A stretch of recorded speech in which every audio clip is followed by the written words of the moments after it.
Internacional 2, Grêmio 1, Atlético Paranaense 2, Flamengo 1, os dois resultados mais impactantes dessa rodada nos jogos das 4 da tarde, que também teve aí a vitória do Ceará sobre o Palmeiras por 2-1, o Palmeiras ficando cada vez mais distante da possibilidade de brigar pelo título brasileiro, poupou jogadores, pensando na final da Copa Libertadores da América no sábado que vem, dia 30, no Rio de Janeiro, contra o Santos. Você já viu aí que esse vídeo ele tem o patrocínio do OneFootball, aplicativo que você pode baixar acessando o link que está aqui embaixo na descrição desse vídeo. Os números, as estatísticas do OneFootball que você encontra no aplicativo, você vai ver daqui a pouco passando aqui do meu lado, do Grenal e da vitória do Atlético sobre o Flamengo no Paraná, os dois jogos terminando com o placar de 2-1.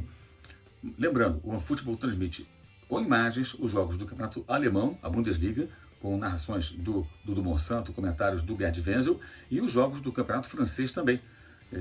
Comigo, com o Marco da Varga, com o Rob Porto, os narradores, jogos do PSG de Neymar, do Lyon, de Paquetá e Bruno Guimarães, jogos dessas equipes que estão aí brigando pelo título da temporada. Você baixa o download, você pode também acessar pelo site e você assiste de graça os jogos da Bundesliga e da Ligue 1, os campeonatos da Alemanha e da França no OneFootball. No Campeonato Brasileiro, a vitória do Internacional por 2-1, com um gol de pênalti no final, né, acabou sendo realmente um resultado para confirmar, para reforçar essa fase vitoriosa e de êxito, de sequência de vitórias do time comandado pelo Abel Braga, né? Já falamos aqui em outras ocasiões da forma como o time joga, a velha receita do Abel funcionando novamente, dando certo, um time que marca forte, um time que joga muito na bola parada, no erro do adversário, sobe a marcação em alguns momentos, mas deixa mais a bola com o adversário, usa essa estratégia, muito parecido com outros times do Abel ao longo de sua carreira. E encontrando uma fase excelente, conseguindo uma sequência de vitórias, e essa muito especial pelo fato de o Grêmio não ter perdido até então para o seu grande rival nessa temporada. O técnico argentino Eduardo Cudê, que começou a montagem dessa equipe e fazia um bom trabalho quando foi trabalhar, aceitou a proposta para trabalhar no futebol espanhol, no Celta de Vigo, não conseguiu vencer nenhum Grenal, era o seu grande problema, inclusive, não conseguir triunfar no Grenal. Acabou sendo eliminado do Campeonato Gaúcho, dos confrontos contra o time do Renato Gaúcho, mesmo quando o Renato não vinha lá muito bem com o Grêmio,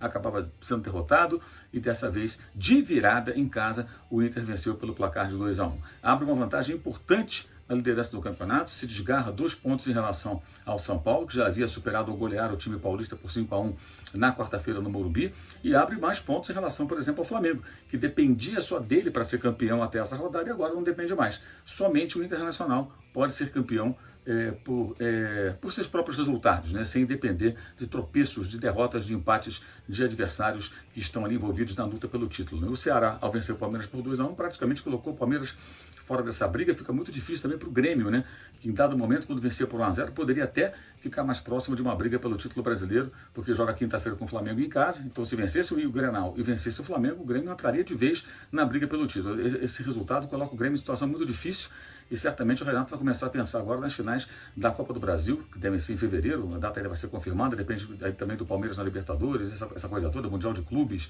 enfim, calendário confuso na pandemia, já é confuso, ainda mais agora. Mas o Renato vai começar a pensar nos confrontos decisivos da Copa do Brasil, muito provavelmente, né? Teve a chance, venceu por 1-0, mas tomou a virada do seu rival, num jogo muito tenso, como sempre é no Grenal, especialmente com um pênalti marcado no final da partida. Mas é uma campanha forte de um Inter que conseguiu se recuperar, se recompor, jogando de uma receita simples de um futebol eficiente, e que vai colecionando vitórias de maneira realmente surpreendente, até estupenda, até espetacular. Coisas que acontecem no futebol, né? Um técnico que vinha de péssimos trabalhos, que recebeu inúmeras e merecidas críticas, embora alguns dos seus amigos e defensores parecem que não conseguem entender isso, né? Muito mal no Flamengo, muito mal no Cruzeiro, muito mal no Vasco, né? Mas que agora consegue se recuperar e vai aí alcançando resultados que talvez nem ele mesmo pudesse imaginar. Que tem aí sucesso, Abel, na sua caminhada, o Inter muito próximo de, quem sabe, voltar a ser campeão brasileiro, o que não consegue desde 1979. Nessa época, o Abel ainda era jogador de futebol profissional, diga-se de passagem. No Paraná, onde o Flamengo não costuma se dar muito bem, novamente o time foi derrotado pelo Atlético, né? E dessa vez, com muitos erros do técnico Rogério Ceni.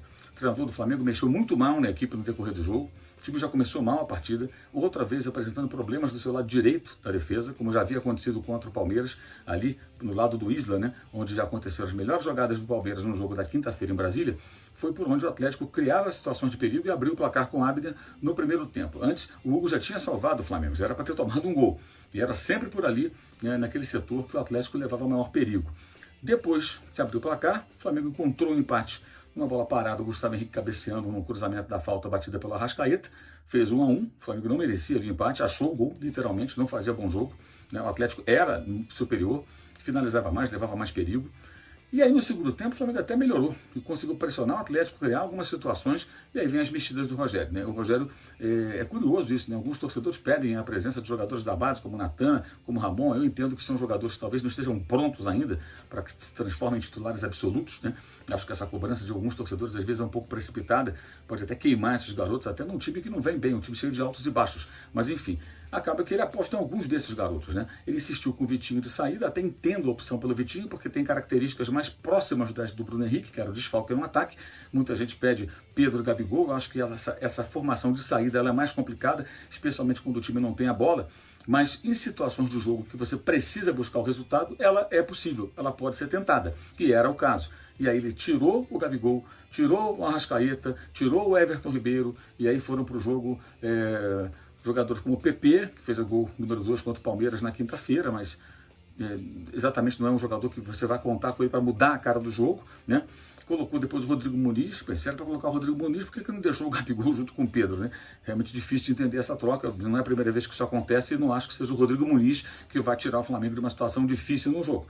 É muito pouco provável que isso aconteça, é melhor então deixar o Gabriel em campo, né? E depois entrou o Michael também no final do jogo, quer dizer, ele foi mexendo na equipe de uma forma um pouco confusa e acho até que muito equivocada.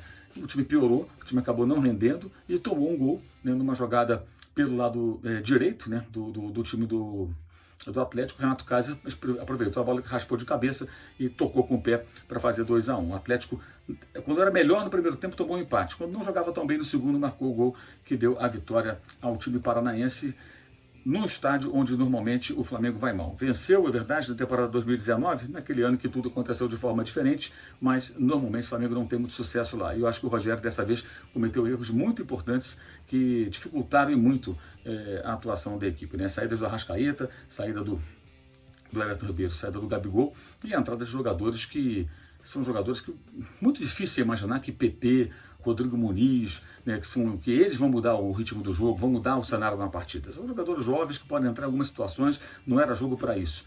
Mas acabou fazendo essas mudanças, o time piorou e o Flamengo acabou sendo derrotado, perdendo uma oportunidade muito grande de se igualar ali ao São Paulo com um jogo a menos na pontuação, e o Inter abriu 3 pontos a mais em relação ao Flamengo. São 7 de desvantagem, o Flamengo terá um jogo quinta-feira com o Grêmio, tem que vencer esse jogo para reduzir essa desvantagem para 4.